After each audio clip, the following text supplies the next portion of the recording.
ప్రివెన్స్‌కి ఇస్తున్నామన్నా మీ అందరిని శుభంగా ఈరోజు దేవుని వాగ్దానం యెషయా గ్రంథము 45వ అధ్యాయము 2వ వచనము. నేను నీకు ముందుగా పోవచ్చు మెట్టగా ఉన్న స్థలములను సరళం చేసేదను, ఇతర తలుపులను పగలగొట్టెదను, ఇనుప గడియలను విడగొట్టెదను అని వాగ్దానం ఇచ్చండి. పరిశుద్ధాత్మ రాత్రి లేచి ప్రార్థన చేసి యేసుతో చెల్లించి మరలా ప్రార్థన చేసి దేవుడు ఉన్నప్పుడు దేవుడి వాగ్దానం చేయించడానికి వెంటనే చూడండి ఇక్కడ.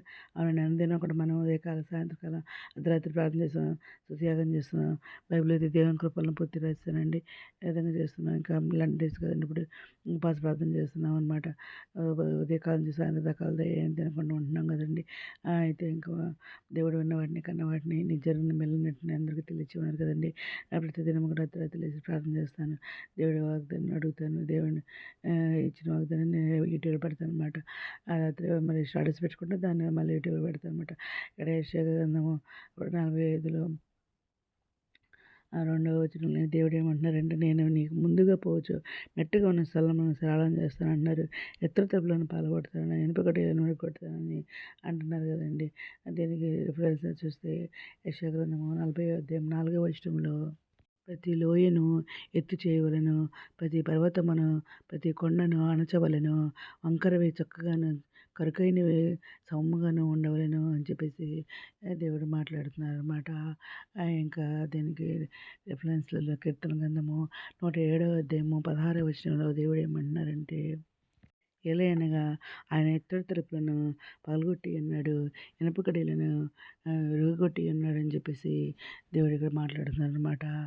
అండ్ ఇంకా యెషయా గ్రంథము 45వ అధ్యాయము 3వ వచనంలో పేరు పెట్టి నిన్ను పిలిచిన ఇశ్రాయేలు దేవుడినైన యెహోవాను నేనే అని నువ్వు తెలుసుకున్నట్లు అంధకార స్థలంలో ఉంచబడిన నిధులను రహస్యమైన స్థలంలోని మరుగైన ధనమును నీకు ఇచ్చేదను అని చెప్పేసి దేవుడు ఇక్కడ మాట్లాడుతున్నాను అనమాట. నా సేవకుడైన యాకోబు నిమిత్తం నేను ఏర్పరచుకుని ఇశ్రాయేలు నిమిత్తం నేను నీకు పేరు పెట్టి పిలిచున్నాను, నువ్వు ఎరగొట్టినప్పుడు నీ బిరుదులు ఇచ్చేదని అంటున్నారు. నేను యెహోవాను, మరి ఏ దేవుడని లేడు, నేను తప్ప ఏ దేవుడని లేడు అని దేవుడు మాట్లాడుతున్నారండి. ఇంకా ద్వితీయ ఉపదేశకాండము 31వ అధ్యాయము 8వ వచనంలో నీ ముందు నడిచేవాడు యెహోవా, ఆయన నీకు తోడై ఉండెను, ఆయన నిన్ను విడువడు, నిన్ను ఎడబాయడు, భయపడకము, విస్మయమందకమని ఇశ్రాయేలు అందరి ఎదుట అతనితో చెప్పెను అని దేవుడు మరి ఈ విధంగా ఇవన్నీ కూడా చెబుతున్నారండి మనకి రిఫరెన్స్లు అనమాట. దీనికి ఇక్కడ మరి అతని పక్షంన జనములను జయించుటకు నేను అతని కుడి చేతిని పట్టుకుని ఉన్నాను, నేను రాజుల నడికట్లను విప్పెదను, ద్వారములు అతని ఎదుట వేయబడకుండా తలుపులు తీసేదను అని యెహోవా తాను అభిషేకించిన కోరేషుని గురించి మనకు సెలవిస్తున్నాడు అనమాట. ఏమనంటే, నేను నీ ముందుగా పోచు బెట్టగా ఉన్న స్థలం సరళం చేస్తానని, ఇతర తలుపులను పాల్గొడతానని, ఇనుప కడ్డీలను కొడతానని చెప్పేసి ఆయన ఎవరి గురించి చెబుతున్నారండి, కోరేషుని గురించి చెప్తున్నారు కదండి.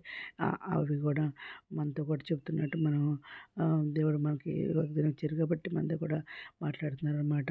ఈ విధంగా అంటే కష్టమైన మరి ఎంతో కష్టమైనవి కూడా నేను చేయగలను అని చెప్పేసి ఇతర తప్పులే పడగొట్టేవాడిని, ఇనుపకడ్డీలను పడగొట్టేవాడిని, నీకు ముందుగా పోసు నీ సమస్యలన్నీ కూడా నేను సరళం చేస్తాను, నాకు అసాధ్యమైంది ఈ లోకంలో ఏది లేదని అంటున్నారు అనమాట.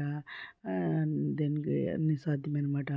ఆనాడు మరి ఇశ్రాయేల్ సైన్యాన్ని మరి ఎర్ర సముద్రం దాటించింది అనమాట. అప్పుడు పాయలుగా చేసి మరి మనల్ని కూడా మన సమస్యలు కూడా ఆయన తీరుస్తారంటున్నారు. మన ముందుగా మనకు ముందుగా పోతూ ఆయన మరి మెట్టగా ఉన్న అన్నీ సరళం చేస్తాను, నీ సమస్యలను నేను తీరుస్తాను, భయపడద్దు, నీ ముందు నడిచేవాడు యెహోవా నీకు తోడై ఉంటాడు, నేను విడువడు ఎడబాయడు అని చెప్పేసి దేవుడు మాట్లాడతానమాట. దేవుడు అడ్డంకులను తొలగించి మార్గాన్ని సుగమనం చేస్తానంటున్నారు. శత్రువుల బంధకాలను ఇనుప గడియలను విడగొడతా అంటున్నారు. ఆయన తన సేవకులకు ముందుగా నడిచి విజయం ఇస్తానన్నాడు. దేవుడు కోరేషు ద్వారా తన మరి ప్రజలకు అడ్డుగా ఉన్న ఇనుప గడియల ఎత్తటి తలుపులను తొలగిస్తారని ఇచ్చే అద్భుతమైన వాగ్దానం అండి. ఇది మనకు కూడా ఇచ్చారని ఇది మాట్లాడుతున్నారు దేవుడు.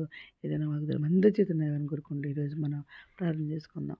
మౌనత సరస్వతి ముందర ఘనమైన నామకి ఎలా తీసుకొస్తున్నా తండ్రి, దాని మీద ప్రపంచం ప్రతి బిడ్డని పేరు పేరు న్యాయం చేసుకోండి. ఆయన ప్రతి బిడ్డ హాస్టల్ తెచ్చండి, అక్క దేశం కోరికలు తెచ్చండి, చిన్న బిడ్డలు మంచి ఆరోగ్యం శైలి తెగండి, నిరుద్యోగులు ఉద్యోగాలు తెచ్చండి, ఆర్థిక పరిస్థితులకు ఆర్థిక సాయం తెచ్చండి, అనారోగ్యాలు స్వస్థపరచండి, వేదన దుఃఖమును ఓదార్చండి, కుంగిన వారిని లేవనెత్తండి, రక్షణ దయచండి.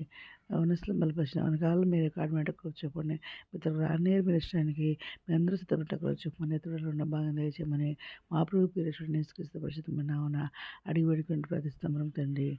ఆమేన్. మీ అందరి ప్రార్థనలో మా కుటుంబం గురించి కూడా ప్రే చేయమని మనం చేసుకుంటున్నాం అండి.